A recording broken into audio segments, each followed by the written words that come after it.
We're going to give it a few minutes, about 1:05, and then we'll start. Give our attendees a chance to get in.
Okay, my clock says 1:05, so we'll get started. Right. Good afternoon, and thank you for attending the second annual Arts in the Libraries Virtual Festival. Today's session is How Social Issue Films Impact Culture and Inspire Change. As a reminder, you can submit questions throughout the session, which we will be answering at the end of the presentation, and we will get to as many as time permits. Today, I'd like to introduce Deborah Wallace. She is an Emmy-nominated producer, director, writer, and performer, working in both film and theater. Her work in film, which spans the spectrum of social justice, has been produced by HBO Documentary Films, Netflix, and many others. She is currently a member of the film faculty at Old Dominion University. This presentation explores the documentary genre and its power to influence social discourse, affect policymaking, and amplify movements of social change. So it is my pleasure to introduce Deborah Wallace. Good afternoon. Thank you, Lara. It's a pleasure to be with all of you today, whoever is out there. So I'm a documentarian, as Lara mentioned, and I have been working as a documentarian for about 14 years. And I think it's to begin the conversation about how social justice films and issues and films that address issues of social issues can impact culture. I'd like to share with you at the top here a couple of the trailers of the films that I've worked on, or some of them anyway. So I will begin with one of the first films or one of the second film actually that I worked on. And I'm just going to go through and we'll just look at these three trailers and then we'll talk about them. And I'll tell you a little bit about my experience as a documentarian and how I've seen these kinds of media products transform social discourse and make ample and impactful changes to public policy. So let me just share my screen.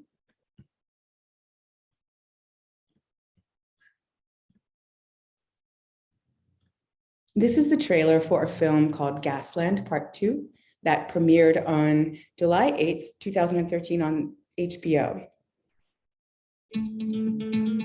My name is Josh Fox. It's been 5 years since the first proposal to drill thousands of gas wells came knocking at my door.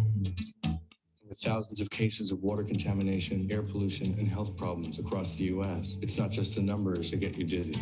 This is where we eat, sleep, live. This is our home. There's only one problem. The gas industry denied everything. We have found no instance of hydraulic fracturing harming groundwater. The war for who is going to tell this story was on.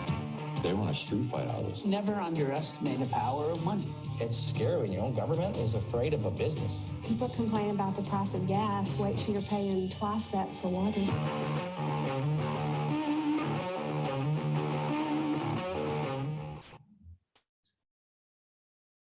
And next. My name is Josh Fox. It's been 5 years since the first proposal to drill thousands of...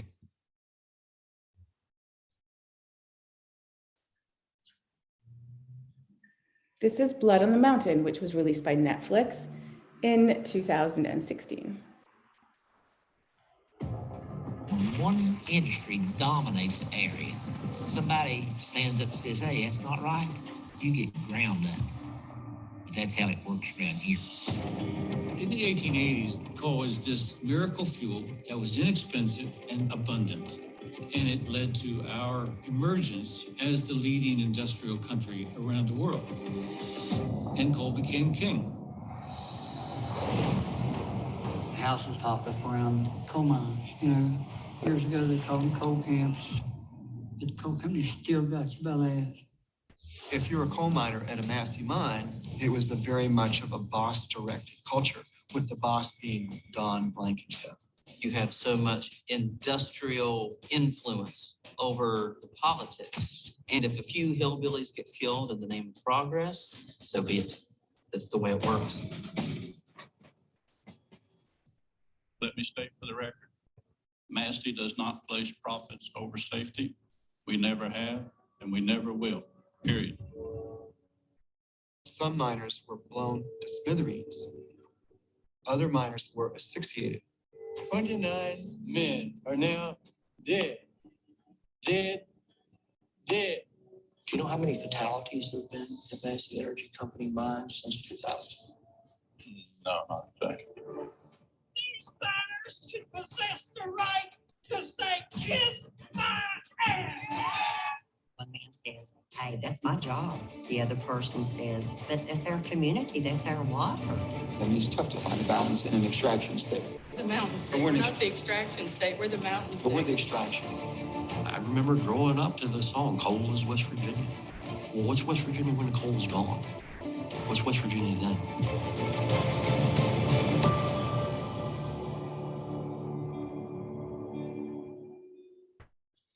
And finally,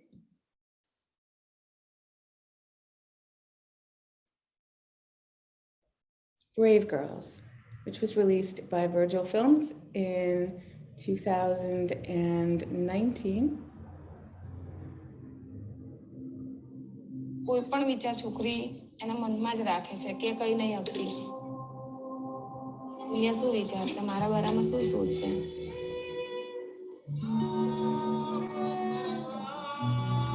આજે જોઈને આવ્યા.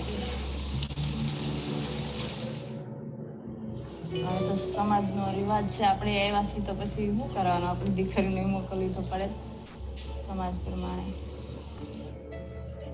मेरे भण के आगे सरकारी नौकरी करने की इच्छा है, नहीं करने दे। अपने भणा होत, अपनी परिस्थिति सारी होती तो मैं भणती तो आरी लाचारी में होता जो महसूस ना कर सकती कि ना शादी करे बाद भी मैं निभा छूटूंगी। पूरो भरोसा છે કે મારા મેરેજ તો પાક્કા છે। 2 મહિનાનું વિચારીશ તો મારા પાસે સિર્ફ 60 દિવસ છે। 60 દિવસમાં હું શું કરીશ? कन्या घर मत बैठे, तुम्हारे में बहुत लोग बैठते हैं कि तुम नहीं बैठेगी ने? तुम अपन ना कैसे तो શું કહેવાનું આપણે? ભણવું છે, સ્કૂલ જવું છે મારે। જશો ને બધાય?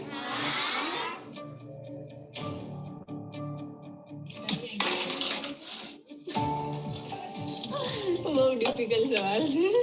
दुनिया के बहकावे में तुम्हारे नहीं आना कमा। जिस तरह अभी रहते हो इस तरह से रहना काम पर। क्या जते? भाई ऐसे आधा જાઓ જતી હશું એવું નથી પણ જો જે આવી રીતે હોય ને એ છાનું ના રહે તેમ ચાલ ઢાલ બોલ ચાલ પરથી આપણને ખ્યાલ આવતો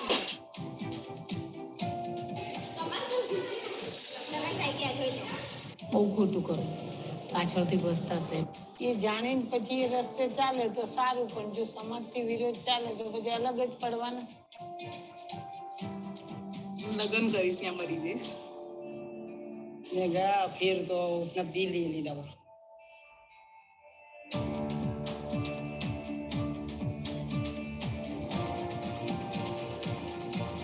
नहीं है यही नहीं तारा माथो पड़तो ना खाए बन से नहीं आवतो तो अब से આપણે સપના પૂરા કરી લઈએ છે ને આપણે તો બોલો બધા મોટા આવાજે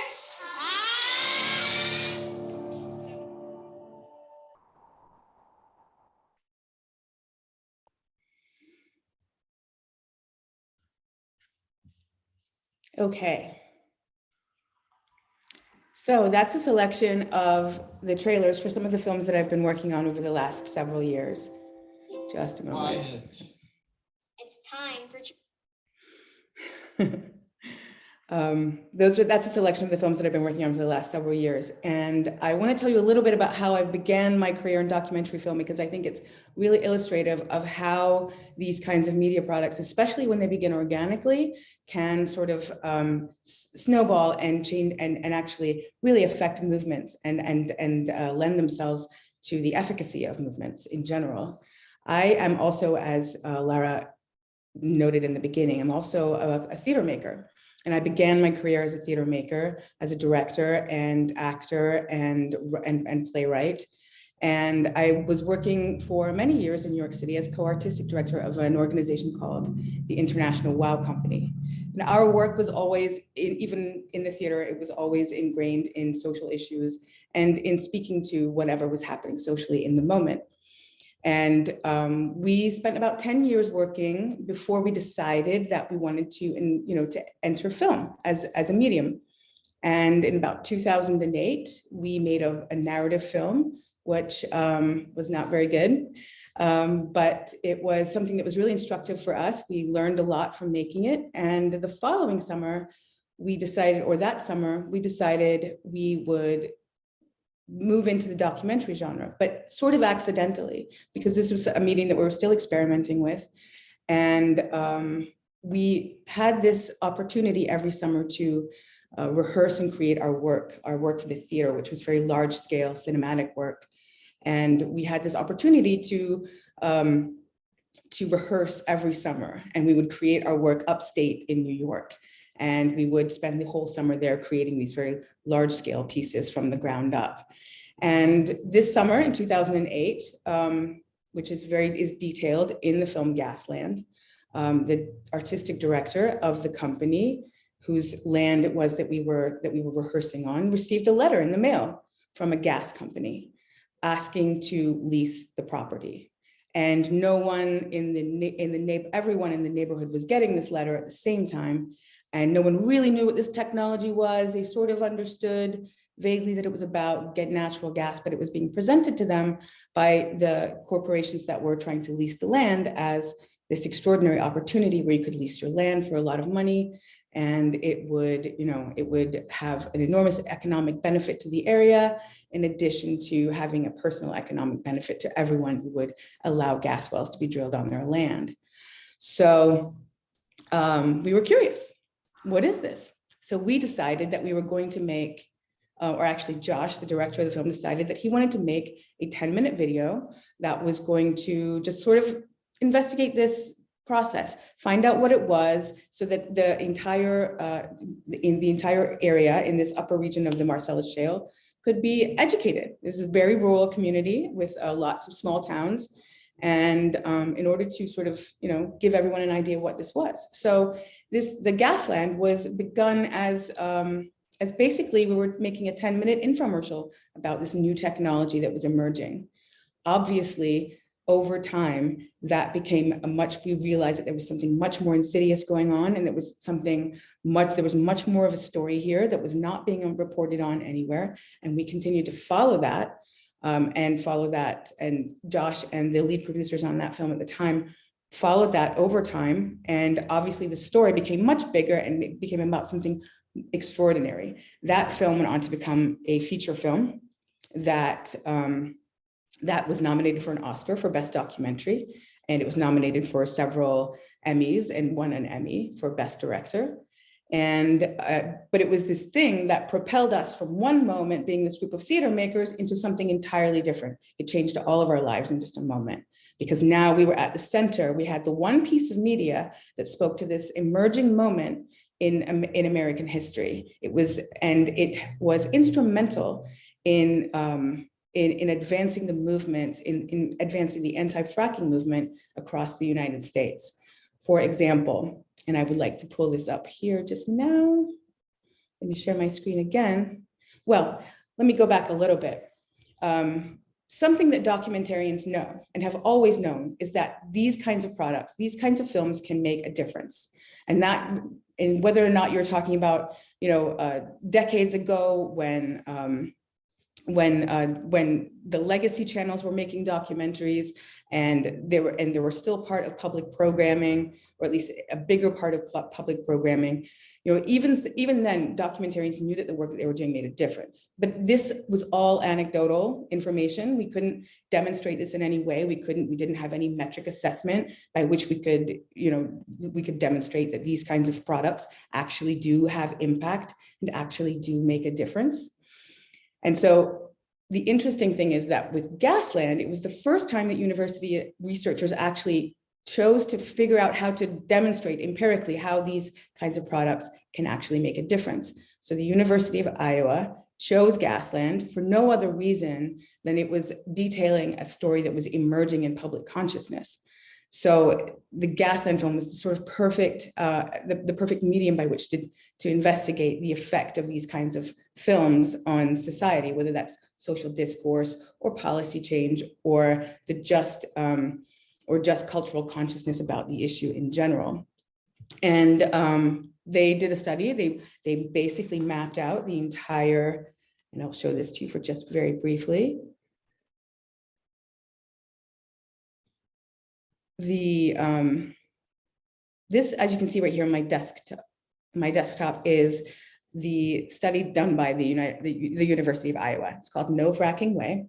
And basically, these researchers sought to investigate the issue through really rather untraditional means. So rather than having a typical metric assessment, which would be how many audience members were there, how much money did it make, these researchers actually chose to investigate the issue from the issue of how much conversation it generated, and the peaks and valleys, and in addition to that, how many policy changes came about as a result of it. And they were able to demonstrate that it had an enormous impact on cultural consciousness.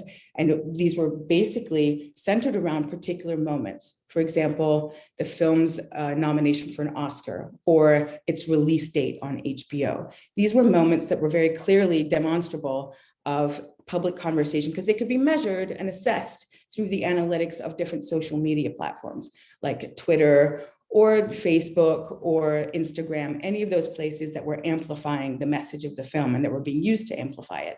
We could track the discourse, the impact of the conversation, over time through that. Similarly, the film was taken, basically, the film is taken by every anti-fracking organization in the nation, which were emerging in the moment, right? There are now probably in the New York State alone, more than 200 different organizations that are fighting fracking, or that certainly were until a moratorium was affected. And all of those organizations worked in concert in one way only, that they had this one piece of media that they could communicate this issue to people about. So, and this was true of the fracking movement across the country. Obviously, also having a platform like HBO makes an enormous difference, right? We have an enormous subscriber base. But for those of us that were, the next film that you saw, Blood on the Mountain, that film has a Netflix subscriber base, which is 200 million people, which is just, at the time, and probably exponentially, just by has an exponential impact in terms of viewership. And so those kinds of platforms are obviously immensely important. But the interesting thing for us is that in addition to all of those, these are all different ways in which the film is used by these different actors and these different activists to create moratorium, to create policy change. The access that the film afforded us in terms of actually having a part in the conversation. Because a lot of the time when someone takes on, and especially in the case of Josh Fox in particular, he took on the role of a quasi-leader of a movement around the banning of fracking. And really had an enormous amount of impact in terms of the conversation, not just around fracking, but also around other fossil fuel industries and in terms of climate change itself. We went on to make Gasland 2, as you saw the trailer for, which was a further investigation of these issues and that had further impact. And these are all products that had to be The critical thing that we are realizing now, and that I'm sure all of you realize, is that people are believing less and less in their traditional news sources. In fact, we are at a very alarming rate. We're recognizing that people are getting much of their news from the internet or from social media in ways that are not verifiable and that are creating a lot of noise, and that it's very difficult for us to be able to cut through the noise and actually get to the heart of matters.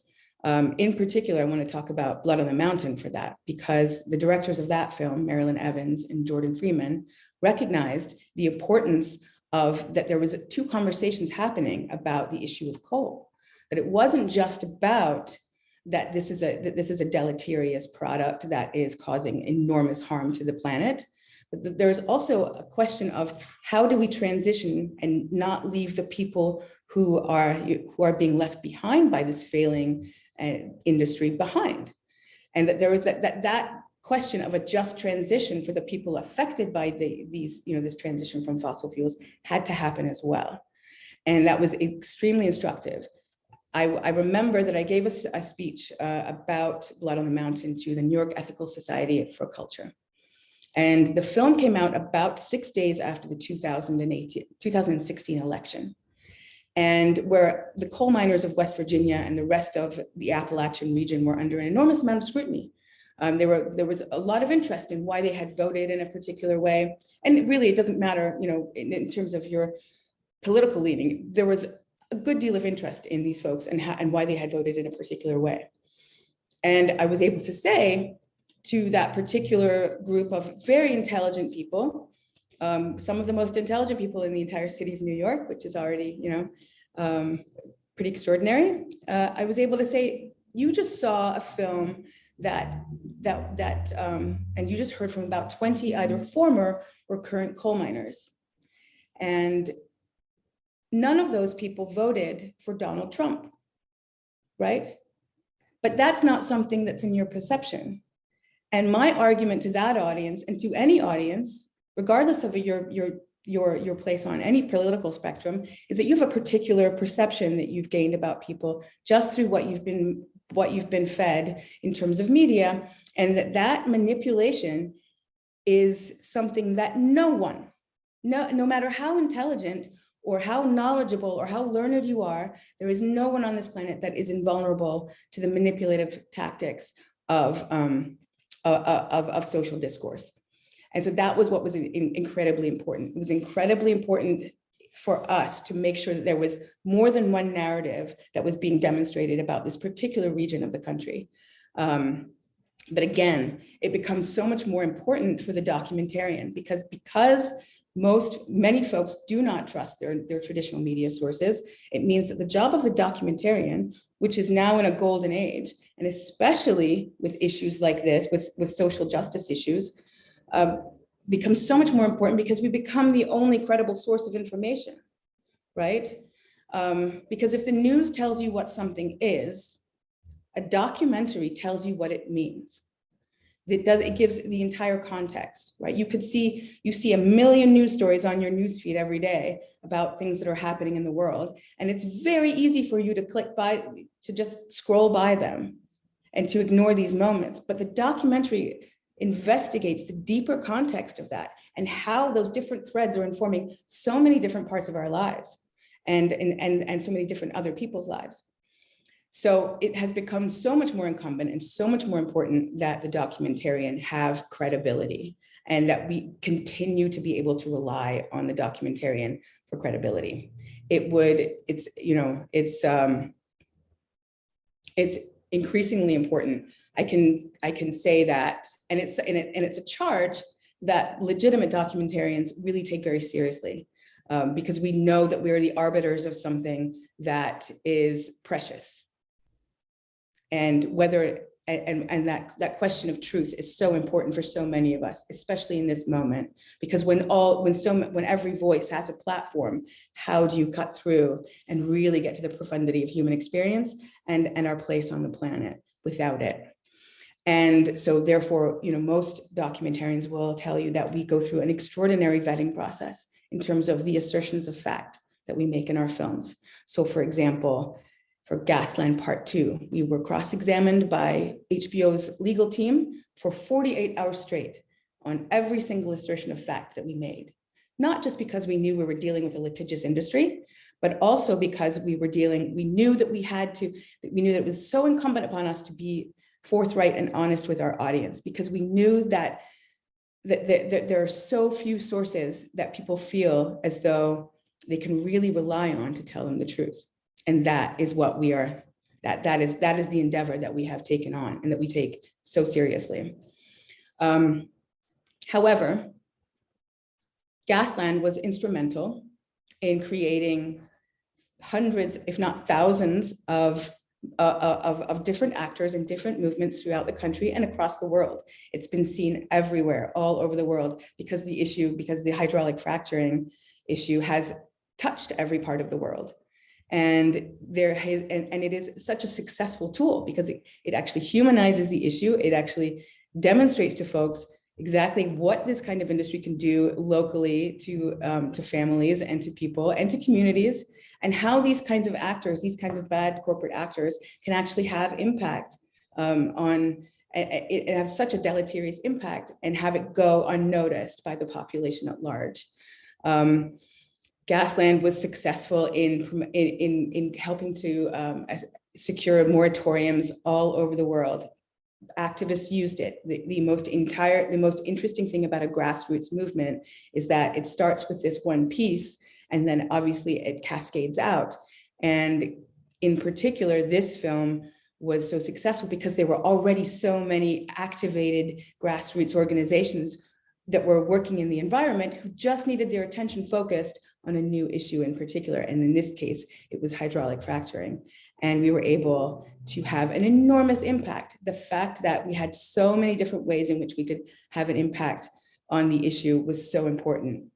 Obviously, hydraulic fracturing is still a technology that is in use. There's not, we haven't been able to, to get rid of it entirely, but we have advanced the conversation about it, and we have protected many, many vulnerable areas of the world from this particularly deleterious technology, which we're very proud of, but also we realize is really quite a big responsibility, because when you take on the role of allowing your work to be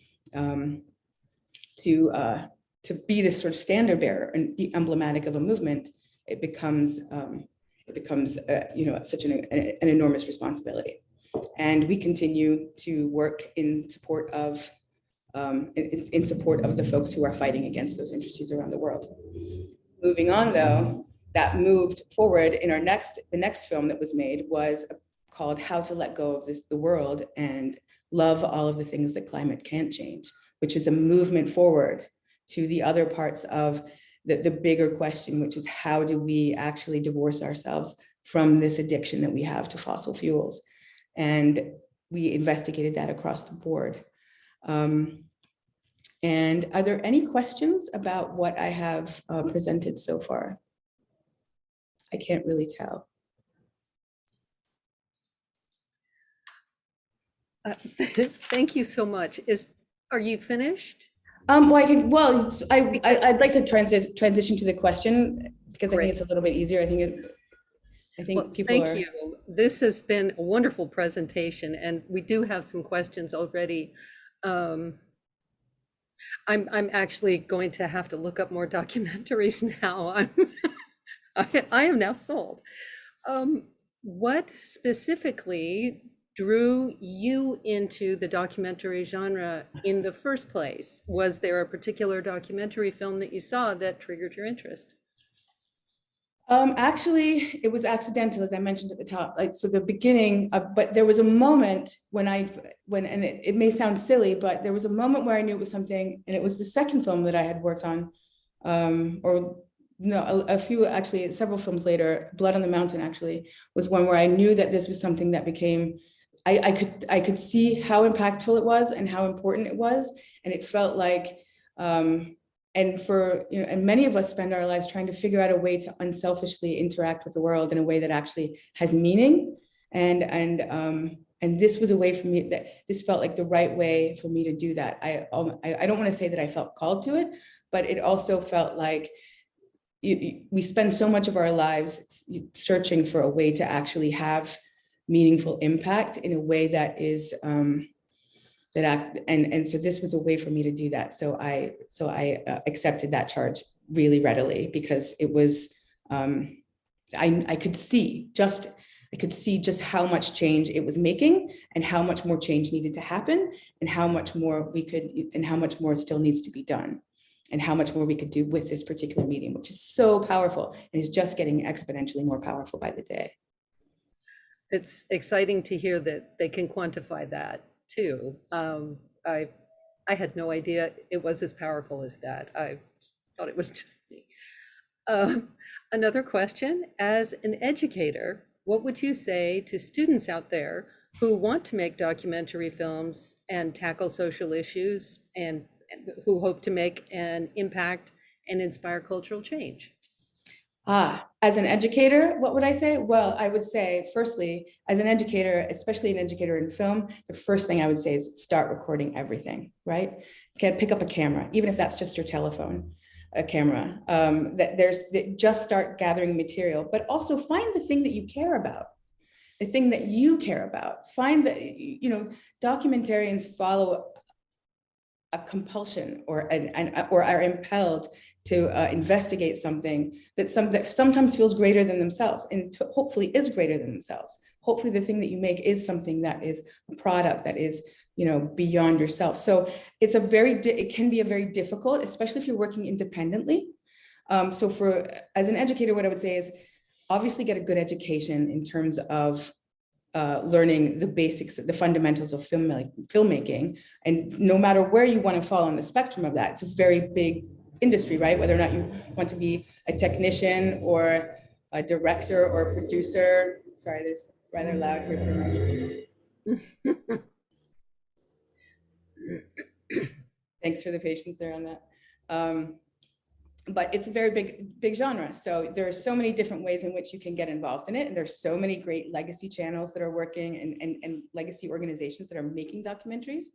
And again, it is a moment in history where this is the golden age of the film, right? We learned that from Hoop Dreams, we learned that these kinds of films can actually have an enormous amount of impact. And it's certainly just in the last 3 to 4 decades that we've seen them start to have the kind of impact that they have. But for example, a film like Blackfish was able to basically shut down SeaWorld because it had so much impact, right? That's just how much impact they can have, right? So what I would say, sorry, that's not really answering your question, but to answer the question, I would obviously get a good film education at whatever in the university a student is at, and really kind of immerse themselves in the process, and find the things that they're interested in. But obviously, just in terms of giving good advice to someone trying to assure themselves a career, I would say to find an internship, to begin in college, interning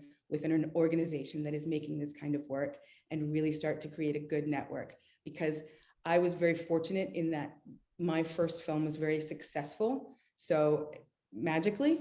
And because of that, I was sort of gifted a network of people. That's not true of the average person. They have to work very hard to get that, to meet all of these different folks in the world of it. So really kind of doing a good internship actually, and working with working filmmakers obviously makes a difference. But there's so much that is emerging in the documentary world. For example, just in terms of what we're talking about today, impact, there is a new-ish profession within the documentary genre called the impact producer. And that person, along with every film that is a film of social justice, that person is the person who is making sure that this film has impact, that this film actually changes things, whether that's through community screenings or through policy change or through discourse. It's that person's job to create a community engagement campaign that actually takes the thing, because it's not okay. It's not enough to just make it, right? You have to get it in the hands and in front of the eyes of the people who will actually make a difference for it. And that's what that person's job is. And every single film that you will see, if you look up any of the films that have had an enormous amount of impact, Bully is an enormously successful film about bullying in schools. And those filmmakers, their engagement campaign was about getting that film in every elementary and middle school in America. And they did. And across the board, students that come into my classes, every single one of them have seen it, or many of them. A vast majority have seen that film and have been exposed to that film, and obviously have a very different experience of bullying as a result of it. So again, it's I would say, just on the practical level, intern and then make it and continue to create a good network, and to continue to work with working filmmakers, and then find the thing that you care about and let that be the thing that drives your interest in terms of how you proceed and how you curiosity is the most and a desire to know and to connect with people is the most profound gift that the documentarian has, if anything. And that Albert Maysles once said, who's one of the Maysles brothers, who made a film that you probably are familiar with called Grey Gardens in the 70s and 80s. They made the documentary that was the platform for a subsequent narrative film on HBO. But it's a very, very storied documentary film. But he said about the documentary is that it's a friendship. You get to know by communicating and connecting intimately with this particular subject. And then we all get to know, we all get to be their friend as a result of it. We all, and it's, having that kind of intimate connection with the folks that you are interacting with, or your subjects, is so critical, because again, we're looking for a revelation of profound human truth. We're not looking for a news story. We're looking for a revelation of humanity that is elevated above our traditional understanding. Sorry, that was a little long-winded. It was great. You're generating compassion, and you're creating documentarians in the future that will also want to create compassion for their subjects, and it's something lacking in the world. How does film as medium differ from theater and from, say, written fiction and nonfiction in its ability to reach people and then change our society? Great question. Well, even just on the most practical level, it's so much more prevalent. It's the medium of, it's the medium by which we learn everything these days, right? We know that the theater is an extraordinarily important thing, but we know that we are losing audiences to it, right? And the television audience is just exponentially growing, right? I mentioned that 200 million Netflix subscribers, right, around the world. Now, think about that. That's 200 million people that are subscribed. So think about the 6 other people who have your Netflix password, right? And who are also exponentially, in terms of audience, having and the same is true of any of those other streaming services that you may have, right? The advent, just the fact that it has the platform makes it that much more meaningful in terms of having impact. That simply alone does that. Is it more more worthy? No. Yeah. But does it have the absolutely not. But it's it's the medium of the moment. So we have to so we realize that that's the one that has to be maximized for what our aims are. Hope that answers that question. It does. Thank you. Are there other questions out there? I've brought forward everything we have so far. And if there aren't, thank you so much for joining us this afternoon. I am putting a link in the chat that will allow you to check out the rest of the Arts in the Libraries virtual festival and see all the information on our virtual tours, our innovative performances, our digital and physical exhibits, and all of the rest of our presentations. Please join us again later this afternoon at 3, when we will watch Yet So Far with the film's director, Priya Vashist, and that will be followed by a Q&A session with the director. Yes, please watch it. She's amazing. Thank you so much. This has Thank been you. It's such a wonderful. pleasure. Thank you. Have a great day, everyone.